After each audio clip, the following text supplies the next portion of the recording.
दर्शकों नमस्कार, स्वागत है आपका आज के कार्यक्रम में। आज हम बात करेंगे स्वस्थ तन और स्वस्थ मन के लिए योग का महत्व। योग एक हमारी प्राचीन विद्या है जिसने ना सिर्फ हमें शारीरिक रूप से स्वस्थ रहना सिखाया है बल्कि मानसिक रूप से भी स्वस्थ रखना सिखाया है। आज इस पे बात करने के लिए मेरे साथ में है विख्यात योगाचार्य प्रणव नाहा जी। प्रणव जी, आपका बहुत बहुत स्वागत है। नमस्कार। सबसे पहले तो मैं ये जानना चाहूँगी आपसे कि योग के लिए आपका इंट्रोडक्शन कैसे हुआ, आपने योग को क्यों चुना? बात यह है कि आज बचपन से ही हम खेलकूद के साथ जुड़े हुए थे। इसी वक्त एक बुक मेरे हाथ पर आया, आज वो योग के किताब थे, तो उसमें बहुत सारे आसन थे, उसका बहुत सारे फ़ायदे लिखे हुए थे। तो उसी जो किताब देखे थे और उसमें हमारा रुचि बढ़ गया और आस्ते आस्ते हम वो आसन सब किताब देखते हुए प्रैक्टिस करने लगे, अभ्यास कर रहे थे। करते करते और भी अच्छा लगा। तो इसी समय पर एक हमें योगा कंपटीशन के लिए मौका मिल गया 1979 में। तो उसमें हमको जब भाग लेने का मौका मिला तब बिहार था। तो जब मौका मिल गया तो वहाँ पर हमने पहले बार योग की प्रतियोगिता में हमने भाग लिए और पहली बार वहाँ 6वां स्थान हमको मिला था। उससे के बाद से हमको आस्ते आस्ते योग के प्रति रुचि बढ़ते गए और बढ़ते बढ़ते आज आपके सामने। 1979 में जब पहली बार आपने पार्टिसिपेट किया, उस वक्त योग बहुत प्रचलित नहीं था आम लोगों के बीच में। बिल्कुल। उस वक्त योगाचार्य बनने के लिए कौन सी ऐसी चीज़ थी जिसने आपको प्रेरणा दी और आपने इसको अपना करियर बना लिया? बस अपनी मेहनत, अपना जो मेहनत और अपना जो इच्छा शक्ति जो है, इसी से हमको योगाचार्य नहीं बनने का था। हमको अच्छा एक प्राइज जीतने का था। कोई भी प्रतियोगिता में बच्चों लोगों का यही एक उद्देश्य होता कि हम फर्स्ट हो, सेकंड हो, है ना। देश के हर जगह से हम प्राइज जीत के लाए, अपने घर के लिए, अपने लिए, अपने परिवार के लिए, समाज के लिए, कि हमने वहाँ से प्राइज जीत के लाए। तो यही करते करते हमने इस राज्य का भी चैम्पियन बने और आस्ते आस्ते उसके बाद में जिला स्तरीय भी प्रतियोगिता में उतरे, वहाँ भी प्राइज जीते और उसके बाद राष्ट्रीय स्तर पर भी हमने योग प्रतियोगिता में उतरे और भाग लिए और उसमें हमने प्राइज जीते राष्ट्रीय स्तर पर। योग को आज बहुत लोग घर घर में जानते हैं, लेकिन योग एक्चुअली में कितना कारगर है हमारे शरीर और मन के लिए? देखिए, प्रतियोगिता एक अलग विषय होता है और चिकित्सा एक अलग विषय होता है। दोनों दो विषय है। हम जब प्रतियोगिता में जीतते आ रहे थे तो एक ऐसे जगह मौका मिला हमें दिखलाने के लिए, आसन दिखलाने के लिए।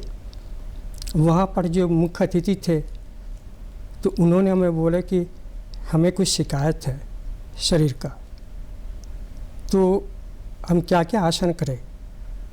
तो हम तो तभी प्रतियोगिता में ज़्यादा ध्यान दे रहे थे। तब उन्होंने बोले कि आप ऐसे कोई जगह है कि आप थेरेपी का कोर्स कर सकते हैं, क्योंकि लोग आपके पास अगर आएंगे, पूछेंगे तो आप क्या जवाब दीजिएगा। लोग आपसे पूछेंगे ही, जैसे हम आज पूछ लिए जी। तो फिर हमको लगा सही बात बोले उन्होंने। फिर हमने गए गुवाहाटी आसाम में, वहाँ पर हमने थे अपने गुरु के मार्गदर्शन में हमने थेरेपी के बारे में सीखे और सीखने के बाद आज इस सबको सिखला भी रहे हैं। और जितने भी शिकायत लेके आते हैं, चाहे जो बुजुर्ग हो, बच्चे हो, तो उन लोगों को भी सिखला पा रहे कि कौन सा तकलीफ में कौन सा आसन करे, वही सब करते करते आज जितनी भागदौड़ वाली ज़िंदगी हो गई है, कौन से ऐसे आसन हैं जो लोग ज़रूर करें ताकि शारीरिक, आर्थिक, मानसिक रूप से जो एक उलझन में उलझे हुए हैं उससे उनको निजात रहे और मन शांत रहे? कौन कौन से योग करने चाहिए उनको? नहीं, आपको अगर शरीर को स्वस्थ बनाना है तो आपको आसन करना पड़ेगा, प्राणायाम करना पड़ेगा, कुछ मुद्राएं करना पड़ेंगे, और मन को शांत करने के लिए आपको ध्यान करना पड़ेगा, जिसको मेडिटेशन कहते हैं। ध्यान करना पड़ेगा, त्राटक करना पड़ेगा, विवेकानंद आसन करना पड़ेगा। ये सब से मन शांत होता है। ये जो भाग दौड़ की ज़िंदगी में शरीर के साथ साथ मन को भी शांत करना है ना, जिसके कारण ये जितने ध्यान करे कम से कम अपने आधा घंटा भी, और त्राटक करे कम से कम 10 मिनट, स्वामी विवेकानंद आसन करे कुछ देरी तक, तो ये करने से मन भी शांत होगा और आसन प्राणायाम मुद्रा के द्वारा शरीर भी स्वस्थ रहेंगे। अभी बच्चों में भी बहुत समस्या देखने को मिलती है कि बच्चे बहुत हेल्दी हो जा रहे हैं, बहुत बाहर का खाना खाते हैं, तो मोटापा एक बहुत बड़ी समस्या बन गई है। मोटापे को दूर करने के लिए कौन कौन से आसन कारगर हैं? देखिए, सबसे पहले जैसे आप बोले कि खान पान बाहर के खाना खा रहे हैं तो उसे बंद करना है। बाहर का जैसे फास्ट फूड जो है, जंक फूड जो है, उससे बच्चे को हटाना पड़ेगा कि इसमें कुछ नहीं, नुकसान ही करते हैं। अभी का ज़माना में ऐसा आ गया कि माता पिताजी भी दोनों ही ड्यूटी चल जाते हैं, तो उसके लिए कुछ भी बना के या बाज़ार से खा लेते, नहीं बना पाते। लेकिन माता पिताजी बाद में अफसोस करते हैं कि वो बाहर का खाना खा आज इतना हेल्दी हो गया। तो माता जी को तो विशेष तौर पर बच्चों को ध्यान रखना ही चाहिए कि हम उसको क्या भोजन दें, जी, है ना। अगर वो उसको करे तो फिर अपने आप जंक फूड से हटाना है। आपने जैसे कहा कि जंक फूड से हटाना है, तो क्या हम ये समझें कि एक जो नियम है योग के नियम में खाना खाने के बाद योग करना चाहिए या खाने के पहले करना चाहिए, शाम को कर सकते हैं कि नहीं, क्या नियम है योग के? नहीं, योग अगर करें तो सबसे अच्छा समय सुबह में जब सूरज उगते हैं उसके आसपास आप आसन करें, प्राणायाम करें, मुद्राएं करें, ध्यान करें। सबसे ज़्यादा अच्छा उचित समय वो होता है। दूसरा, अगर सुबह आपको समय नहीं है, स्कूल है, कॉलेज है, तो आप शाम को करें। शाम को भी जब सूरज डूबते हैं उसके आसपास उस समय को चूज करें। अगर समय हो तो उसी समय पर आप करें। लेकिन भोजन करने के बाद अगर शाकाहारी भोजन है तो 3 घंटा बाद करें, 2 से 3 घंटा बाद। अगर मांसाहारी है तो आप 4 से 5 घंटा बाद आसन करें। मतलब 4 से 5 घंटे बाद अगर नॉनवेज खाने वाले लोग करते हैं तो कोई परेशानी नहीं है। अभी जितना भी अपना लाइफस्टाइल डिजीज़ हो गया, जैसे डायबिटीज़ है, ब्लड प्रेशर है, इन सब चीज़ों में क्या योग से रिकवरी होती है, रिवर्स कर सकते हैं हम? देखिए, शुगर जो होते हैं, डायबिटीज़ जो होते हैं ना जी, वो हमारा पैंक्रियास का जो इंसुलिन जो रस निकलता है वो उचित मात्रा में नहीं निकल पाता बोल के हमारे शरीर में ब्लड में चल जाते, इसलिए हमें डायबिटीज़ का शिकार जाते। ये जो डायबिटीज़ है, जैसा बोले, ये भोजन माने मीठा खाने से नहीं होता है जी, टेंशन से होता है ज़्यादा। जी, तो टेंशन अगर कम लीजिएगा तो शुगर आपका होगा नहीं। और जबकि पैंक्रियास ग्रंथि, हम तो इसको तो आउट नहीं कर रहे ना, वो तो हमारे शरीर में है, तो हम लोग कुछ आसन के द्वारा कोशिश करते उसको फिर थोड़ा से एक्टिव करें, जी, है ना, उसका कार्य क्षमता बढ़ाए। तो उस हिसाब से हम लोग कुछ कुछ आसन कराते हैं कि पैंक्रियास ग्रंथि जो है उसका कार्य क्षमता बढ़ जाए। तो हम ये मान सकते हैं कि योग के द्वारा हम जो ये लाइफस्टाइल डिजीज़ जो डेवलप हो रही हैं लोगों में, उसको रिवर्स किया जा सकता है। हाँ। दूसरी चीज़, अभी एक बहुत बड़ी समस्या और है जो कि है मानसिक तनाव, डिप्रेशन, एंग्जाइटी जिसको बोलते हैं, और ये बच्चों से लेकर बुज़ुर्गों तक में हो रहा है, जहाँ बुज़ुर्गों में भूलने की बीमारी बहुत कॉमन होती जा रही है। क्या हम ध्यान की जब हम बात करते हैं, जो भी आपने कहा कि ध्यान करने से मन शांत होता है, ध्यान योग का ही हिस्सा है और उसको कैसे स्टार्ट कर सकते हैं? क्या क्या ऐसी चीज़ें हैं जो आज लोग ध्यान जब शुरू करते हैं तो गलतियाँ करते हैं? नहीं, सबसे पहले आप जैसे बोले ना, जो मानसिक तनाव, जी देखिए अभी का जो समय है, लाइफ इतना फास्ट हो गया ना, तो इसमें मानसिक तनाव एक आम सा बीमारी हो गया। जी। क्योंकि सबको तसल्ली नहीं है, संतुष्टि नहीं है, और चाहिए और चाहिए और चाहिए, इसलिए भाग दौड़ करते रहते। इसी के चलते बच्चों को क्या होता है, बच्चों को पढ़ाई में बहुत प्रेशर है। जब हम लोगों का समय पर बच्चे लोगों को कब पढ़ाई देखिए, अभी का देखिए, बैग भर्ती हो जाते, इतना सारे बुक उसको पढ़ना पड़ता है। माता पिताजी भी उनको पर प्रेशर देते हैं कि आपको अच्छा रिजल्ट करना है, आपको बड़े स्कूल में भर्ती किया हमने, वो अलग प्रेशर है बच्चों का। तो इस तरह से बच्चों से ही शुरुआत हो जाता है उसको प्रेशर से। स्कूल में होमवर्क करना है, घर में आए थोड़ा सा समय मिला तो फिर उसको ट्यूशन के लिए भेज दिए, तो फिर ट्यूशन से आए तो स्कूल का घर का काम, फिर ट्यूशन का घर का काम। वो भी छोटे हैं ना, उसका ब्रेन अभी उतना मैच्योर नहीं हुआ है कि उसके ऊपर इतना लोड हम लोग बढ़ाते जा रहे हैं। तो इसी से आस्ते आस्ते मानसिक तनाव बढ़ जाता है। तो जब तनाव बढ़ जाता है तो उसके साथ उसके जुड़े हुए जो बीमारी है वो उन पर दिखाई देता है। तो उसको पहले हम अभिभावक से भी बोलेंगे कि इतना उनको ऊपर, बच्चे को ऊपर तनाव ना दे। उन बच्चे को देखे उनका किस में रुचि है, उसमें उसको इनकरेज करें, उनको प्रोत्साहित करें। और जो होगा, देखिए छोटा बच्चे लोगों को लेके मैट्रिक तक हमको लगता है ये जो पढ़ाई है ये अपना जीवन में कभी काम में नहीं आता। पता नहीं क्यों माता पिता ये इतना परेशान होते हैं। उसके जब हायर में जाइएगा तब वो काम में आएगा। अभी आप ही बताए ना मैम कि क्लास 2 का, 3 का, 5 का, 7 का ये पढ़ाई जीवन अभी का ज़माना में काम आता है, लेकिन माता पिताजी उनको पर प्रेशर देते रहते हैं कि और अच्छा रिजल्ट करो, वो कर पा, आप क्यों नहीं कर पाइएगा। तो वो बच्चे जब डिप्रेशन में चल जाते हैं, एंजाइटी में चल जाते हैं, तो माता अभिभावक से भी हम अनुरोध करेंगे उनको प्रेशर नहीं दे, उनमें देखिए क्या रुचि है, हर चीज़ में देखिए उसका करियर बन सकता है।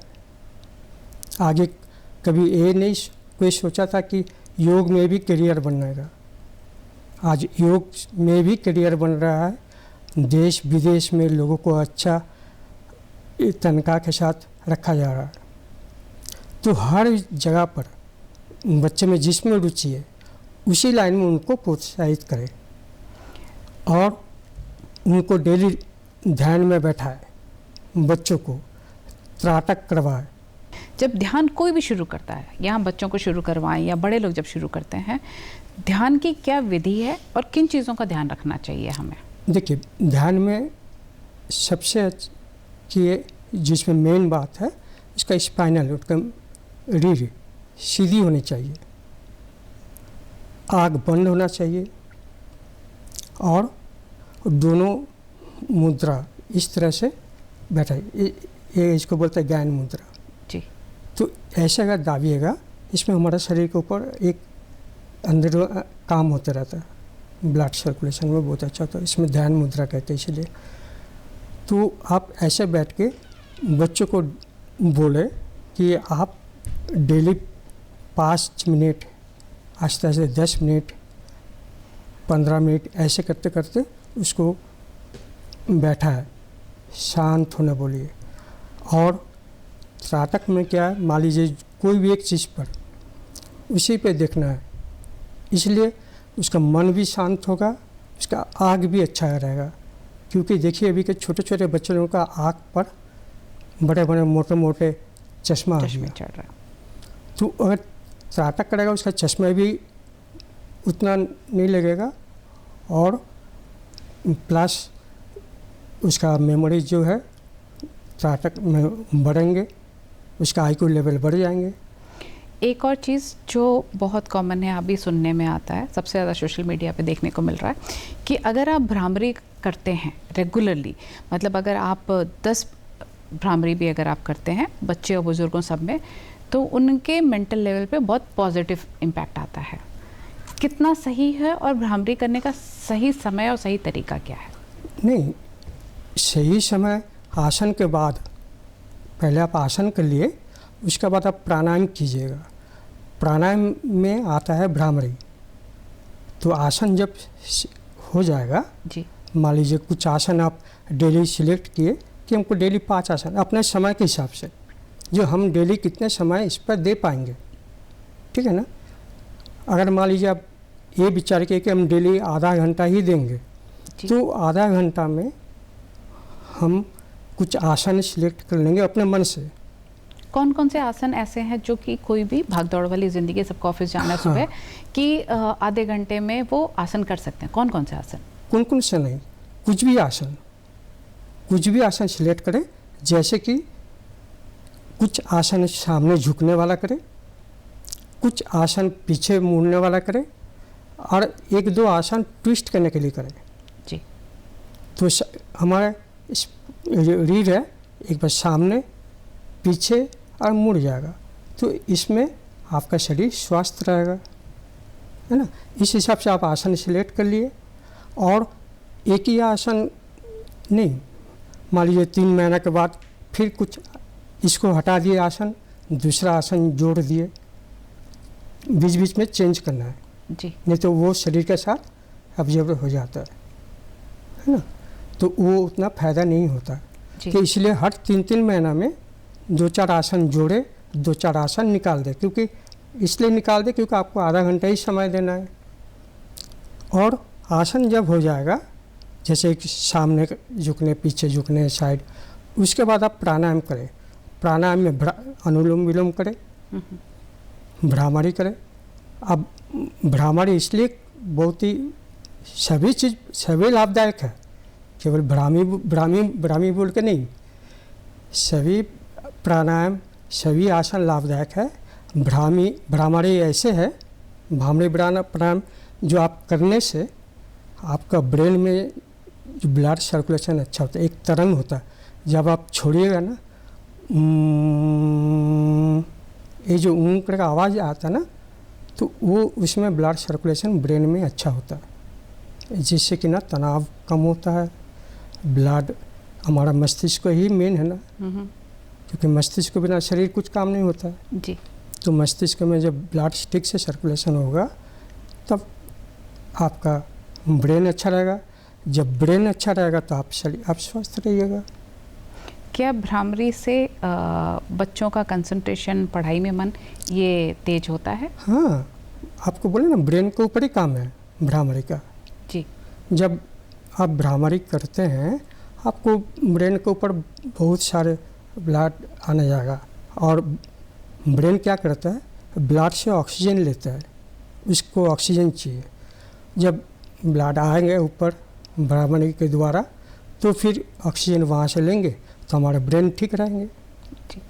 बुजुर्गों के लिए कुछ ऐसे आसन बताइए, जैसे एक एज बढ़ते ही जॉइंट पेन होना शुरू हो जाता है, जो आराम से वो चेयर पे बैठ के भी अगर वो झुक नहीं सकते हैं तो वो आसन कर सकें। वो कौन कौन से ऐसे आसन होने चाहिए? बहुत सारे आसन ऐसे भी है कि आप अगर ज़मीन में नहीं बैठ पाते, आपको घुटने का दर्द है, तो आप कुर्सी में भी बैठ के कर सकते हैं, है ना। बुजुर्गों के लिए ज़रूरी नहीं है नीचे ही बैठ पाए, क्योंकि अब जब हो गया पैर में दर्द जी तो फिर हमको खोजना पड़ेगा हम बैठ के कैसे करें। जी लेकिन आपका इच्छा होना चाहिए कि हमने योग को अपनाएं और हम योग के द्वारा हम अपना शिकायत दूर करें। तो जब आप बैठ के कीजिएगा तो बहुत सारा आसन है जो आप बैठ के कर सकते हैं। जैसे अभी हम लोग बैठे हुए हैं, सीधा रीढ़ सीधी है, जी प्राणायाम कर सकते हैं हम लोग, आसन भी कर सकते हैं। तो ऐसे नहीं कि ज़मीन में ही बैठ के या ज़मीन में लेट के, ये हो तो बहुत अच्छा है, लेकिन बुजुर्ग आदमी उठते समय असुविधा होते हैं तो बैठ के भी कर सकते हैं। मतलब कहीं ना कहीं ये मिसकंसेप्शन जो है कि अगर हम लेट के नहीं कर रहे हैं, ज़मीन पे बैठ के नहीं कर रहे हैं, तो वो आसन हमारे को फल नहीं देता या उसका रिजल्ट हमें अच्छा नहीं मिलता, ये एक मिथ है। मतलब अगर हम चेयर पे बैठ के भी कर रहे हैं तो भी हमारे शरीर को उतना ही फ़ायदा मिलना है। नहीं, अगर उसमें अगर 100% मिलेगा जी। इसमें 80% मिलेगा। जो प्रेग्नेंट वुमेन है या पीरियड्स के टाइम पे, तो कहते हैं कि उस टाइम पे आपको एक्सरसाइज नहीं करना चाहिए, आपको योग नहीं करना चाहिए, कितना सही है ये? नहीं, आप कर सकते हैं। जो आसन विपरीत दिशा में किया जाता उसमें वो नहीं करना चाहिए।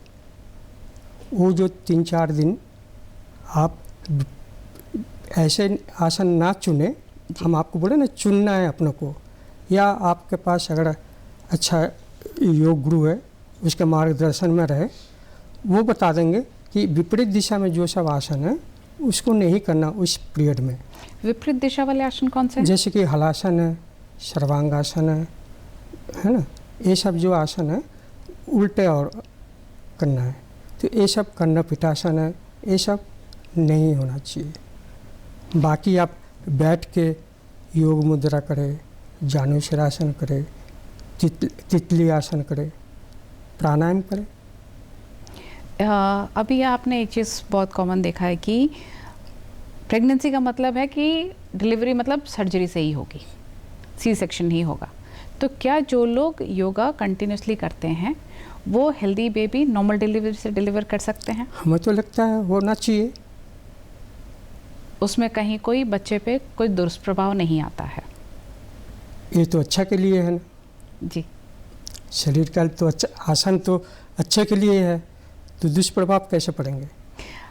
आपने इतनी सारी चीज़ें बताई योग के लिए, अभी मैं सिर्फ एक चीज़ ये समझना चाहूँगी आपसे कि योग बहुत बड़ा पैरामीटर मिल गया आज, तो उसको अगर एक करियर के तौर पे युवा देखता है, रोजगार के तौर पे देखता है, तो कितना बड़ा स्कोप है योग में? अभी बहुत है। इस समय पर हमारे जो माने भारत में हम लोग का जो है योग जो आविष्कार किए थे मुनि ऋषियों ने, जी। आज पूरे विश्व में सभी कोई चाहते हैं कि हम योग के द्वारा निरोग रहें।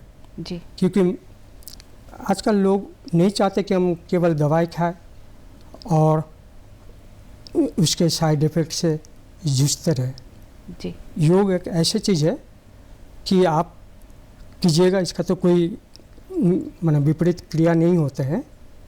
अगर आप अपने कोई अच्छे कोई योग गुरु से पहले सीख लें फिर करें, तो सभी विश्व के हर एक देश आप देखे होंगे ये योग दिवस पर विश्व के कितने देश आजकल योग दिवस मना रहे हैं। और थोड़ा सा अगर छानबीन करके देखिएगा कि सब भारत से ही जा रहे हैं विदेश में।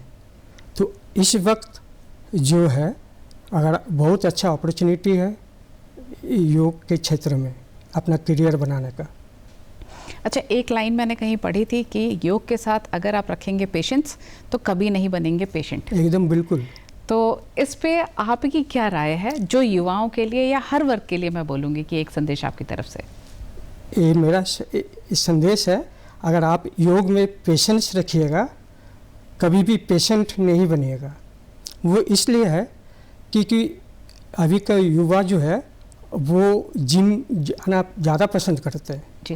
क्योंकि उसको रिजल्ट तुरंत दिखाई देना चाहिए और वो देखते भी है। उसके सामने में कोई भी जिम में जाके देखिए उसके सामने मिरर लगा रहता है और वो देखते हैं, तो हमारा जो योग में कुछ दिखाई नहीं देता, सब अंदरूनी है, क्योंकि हमारा योग जो जुड़ा हुआ है पूरा शरीर के ग्लैंड के साथ जुड़ा हुआ, इसलिए वो आस्ते आस्ते जो इम्प्रूव कर रहा है वो दिखाई नहीं देता।